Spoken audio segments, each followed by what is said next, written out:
Good evening, ladies and gentlemen. I'm Jerry Chambers. This is my deviance and crime assignment, and I've been tasked with, first off, describing the differences between deviance and crime. These two can kind of share some of the same attributes, but deviance violates social norms, whereas crime violates written statutes or ordinance. So sometimes those two, like I said, they can kind of overlap, but deviance is just violating a social norm. It's not really a criminal activity per se. It can be a criminal activity, but it doesn't have to be. Whereas crime, obviously, you're violating a statute against a mandate.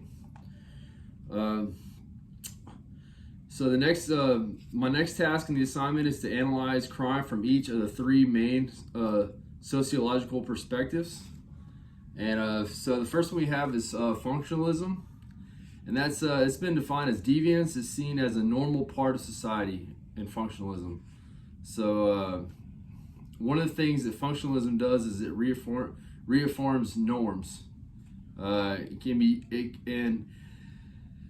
used as a tool to discourage deviant behavior. So in this kind of thinking, is they're saying that an example of this per se would be, it's like getting a ticket for running traffic lights. So if you have a functionalist perspective, you're saying, okay, we can use this to discourage others if we let it be known that this person is going to get a ticket for that. So that's kind of for their deviance. And that's kind of that theory. So that's functionalism again. The next one is going to be conflict perspective.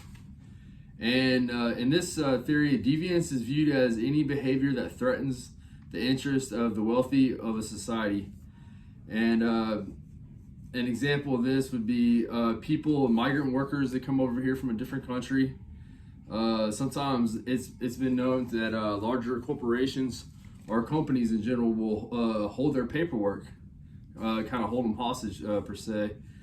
And that way it kind of keeps them, working for the company, kind of obedient to the company.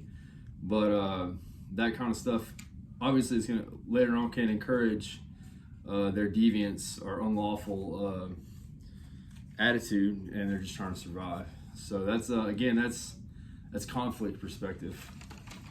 And lastly, it have symbolic interactionalism. There has no concrete explanation for this theory. I mean, there's no concrete evidence for this theory. It does have two theories within itself, and they are the differential association theory, and that's that kind of goes along the lines of learned deviant behavior through interaction. So you're saying a kid is example that would be a kid that's he grows up in a bad neighborhood and he's more prone to become deviant because he's around deviance his whole life. So it's kind of that kind of thinking. And then the next part of this subcategory is labeling theory. And this theory suggests that society's reaction to behavior is a major factor in determining if a person is deviant or not. And the example I have is constantly telling a child that they'll never amount to anything. So that would kind of go along with the labeling theory. If it's kind of self-fulfilling, if you keep telling them they're not going to be anything, obviously it kind of you'll mess with their psyche, and they'll turn to deviance as a result. So that kind of goes along those lines. And then last, what theory do you think is the major cause in our country of deviance or crime in our country? And I go back to the symbolic interactionalism theory, where and part of that with the labeling theory, because it's a lot of that has to do with nurturing.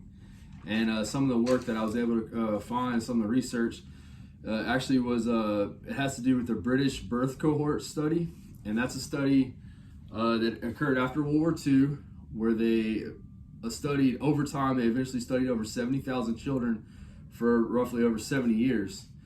And during that time, they tracked the lives of all the children and found that one of the most important measures of their success revolved around successful parenting.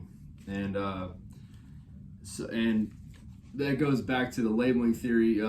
How you treat a child, you kind of raise them up, and kind of how they're gonna. It really plays a part in how they turn out. So, and according to this study, it actually is one of the major contributors in how they turn out, whether good or bad. So, proper nurturing. Also, and to piggyback on that, another major contributor to that is the financial situation. So a child raised in a good neighborhood versus a bad neighborhood has more chance for opportunities. So again, if I had to choose one of the theories, it would be the excuse me, symbolic interactionalism theory. And I said that was my presentation, and I'll post the links for the my resources in the information for my YouTube video. Thank you very much.